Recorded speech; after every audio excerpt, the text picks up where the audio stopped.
Cooker விசில மறந்து உணவு வீணாகி போச்சா?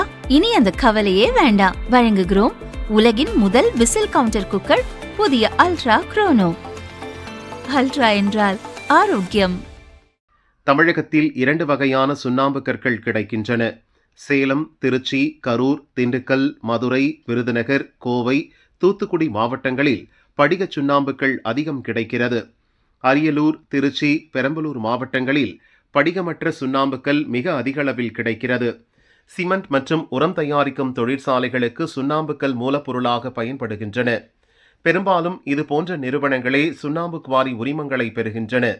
குவாரி உரிமம் பெறும்போது இவ்வளவு ஆழம்தான் தோண்ட வேண்டும், இத்தனை டன் கனிமங்கள் தான் எடுக்க வேண்டும் என கனிம வளத்துறை சில கட்டுப்பாடுகளை விதிக்கும்.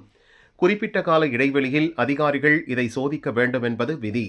கடந்த சில ஆண்டுகளாகவே குவாரிகளில் அனுமதிக்கப்பட்ட அளவை தாண்டி சட்டவிரோதமாக கனிமங்கள் வெட்டி எடுக்கப்படுவதாக புகார்கள் வந்தது. கடந்த திமுக ஆட்சியில் அரியலூர், திருச்சி, பெரம்பலூர் ஆகிய மாவட்டங்களில் சுண்ணாம்புக்கல் எடுக்க 56 தனியார் நிறுவனங்களுக்கு கனிம வளத்துறை உரிமம் வழங்கியிருந்தது. இந்த நிறுவனங்கள் மொத்தம் 8922 ஏக்கர் பரப்பளவில் குவாரிகளை இயக்கி வருகின்றன.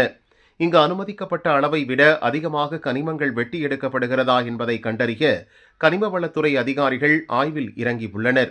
அளவுக்கு அதிகமாக கனிமங்களை எடுக்கும்போது அரசுக்கு செலுத்த வேண்டிய கட்டணத்தை செலுத்தாமல் நிறுவனங்கள் ஏமாற்ற வாய்ப்புள்ளது. அதை தடுத்து அரசுக்கான வருவாயை உறுதி செய்வது இதன் நோக்கமாகும்.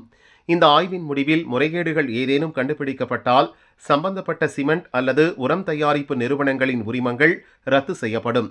அவர்களுக்கு கடுமையான அபராதம் விதிக்கப்படும் என அதிகாரிகள் தெரிவித்துள்ளனர்.